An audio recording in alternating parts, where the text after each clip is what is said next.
Hey Pepper Gang, a Twisted Path to Renown was a cowboy extraction game I found in late 2023, and at one point I had a lot of hope for. Created by Game Labs, a small studio out of the Ukraine that had an affinity for Civil War time period games, it was a small indie project by a passionate community. I actually heard about this game while I was in beta, before it was even on Steam, from the Marauders community when you had to pre-order and play it off their own launcher. For the uninitiated, let me break down what the game was like. It was an extraction game, but it had some really different features, such as the lack of timers with an infill and exfil process like the Cycle Frontier. That means the map was always alive. It also made it easier to queue into matches. It had the deepest crafting system I have seen besides Tarkov, an elaborate hunting system, and even a disguise system like Stalker, where you could fool NPCs and players alike by wearing certain clothes. The characters themselves gained experience, so you can choose perks to buff them over time, and when they died, all the loot and that character were lost forever, just like Hunt Showdown. Twisted was like Hunt Showdown with a loot table, the lack of witches and voodoo. It's a big part of the reason why I enjoyed it. I like Hunt. I think it's got great audio, really nice community, and respect for what it does well, really fun PvP, but I never really got into it truly because I love loot and the systems that usually come with big loot tables like crafting, hideouts, and more. Hunt Showdown has a very limited loot table, and the gameplay loop gets a little old for me too. Twisted Path offered that hunt type world plus more, and that was a big draw for many people beside myself. Now, Twisted Path launched on its own launcher, like I said, before Steam to work out core features with a small community giving its feedback. It launched on Steam in summer of 2024, was rushed to 1.0 fall of 2024, and after a recent announcement, the servers are officially finally shutting down, making another failed game in the extraction genre.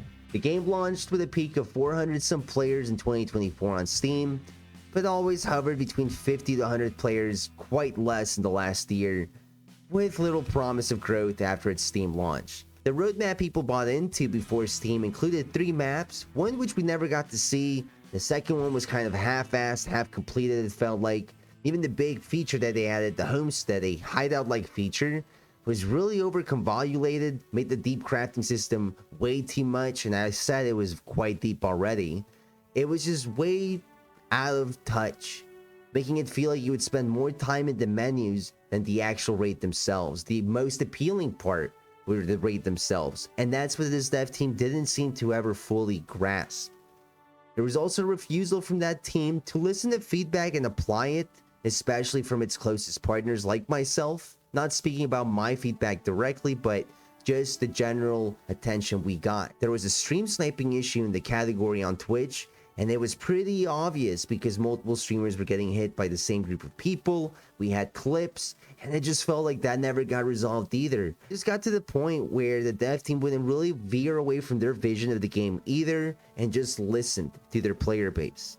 For example, the devs added abilities that were more nuisances, such as wiping sweat off your forehead or tightening your belt buckle, all in the name of immersion, but there were no real solid reasons for those additions. They were just nuisances, knowing things to consider.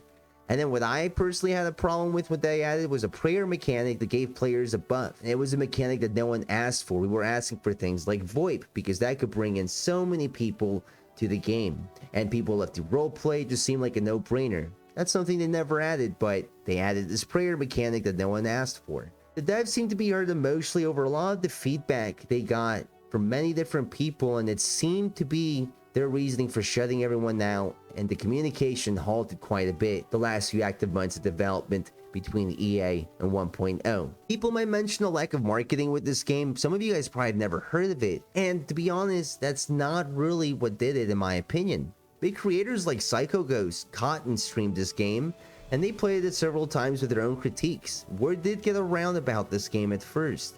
There was a big enough community at one point playing it daily and spreading the word about it themselves. They were very passionate about this game. It was when the developers stopped listening and let their ego get in the way, when there was some serious disconnect and regular players began leaving. Like other games I've covered, once you lose your core community addicted to your game, that's usually GG's for that game. Talking to a former moderator of the game, apparently the dev team was down to one coder at one point due to issues with the Ukraine war, but that was kept pretty hush-hush. That could explain some delays with updates.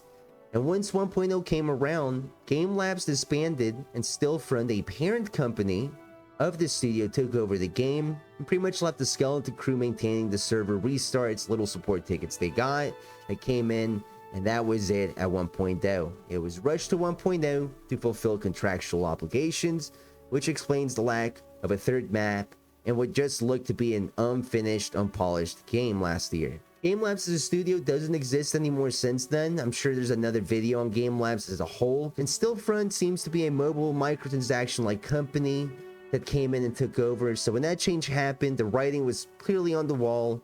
We were never going to get to see the full potential of Twisted Path. From my understanding, it seems that Stillfront was always the parent company and behind the scenes somewhere. And this could have always been the plan. They have a history of buying development studios, disbanding them, and leaving the game kind of hanging to continue to receive money from players unaware of what was going on. Game Labs had a reputation in the past for abandoning projects like This Land Is My Land, but after learning about Stillfront, the parent company, it's difficult to understand where the buck stops and who has final say in all this, at least when it came to Twisted Path To Renown. In my opinion, the server should have been shut down last year, and the game shouldn't have been available for purchase for an extra year. If you look at the Steam charts, the numbers were quite low pretty quickly into its launch on Steam. Anyone that looked could see it barely had any players this year, but I will say at least there's finally some resolution to Twisted Path, and why I held off on putting out this video too. Twisted servers and constant infill exfil feature did allow the game to survive with low populations for a long time, because you could always find players in these timeless instances, and that's a really awesome feature that I don't see enough games apply.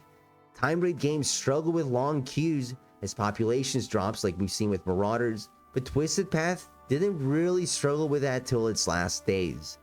I wish more games just had that feature instead of the time raid mode. It feels more like a survival game in that sense. I really like the idea of Twisted Path. I do think still there is room for a game like it in the extraction space, a true Red Dead-like cowboy game with no voodoo and witches and magic, just a true cowboy extraction experience. Trust me, if it comes out, you heard it here first, okay? I also see a lot of new extraction games trying to casualize the genre. I've talked this a lot on my stream. I like that Twisted was attempting to be a deeper game with a learning curve, minimalistic HUD, and an emphasis on hardcore, similar to Escape from Tarkov. As an older gamer, I am attracted to these tougher nature games and would like to see more attempts at them, not always trying to make a console casual friendly extraction game. There is room for those, but I would like some tougher games for once. I know Twisted Path's difficulty and complexity was part of its decline, but I do think there's room for that in this space. It just needs better execution. In short, Twisted Path was a dope idea that was poorly executed. If it had a more competent dev team that had thicker skin, maybe not such a messy behind the scenes thing with Stillfront, I think the feedback the community gave would have actually helped out a lot. The community had good ideas. It was a very valid, and it felt the community had a better understanding of the uniqueness than the devs themselves. With that, that's all I got on how Twisted Path To Renown ended, unfortunately. For me, it was just another chapter of my content creation journey. This was episode 2 of my What Happened To series. If you haven't seen my Marauders video, check it here at the end. If you're looking for any new games, you're new here, take a look at my game playlist. I am updating them as new games come down the pipeline and retiring all these old games, moving them to the back. Thanks for watching, and I hope you have a wonderful rest of your day.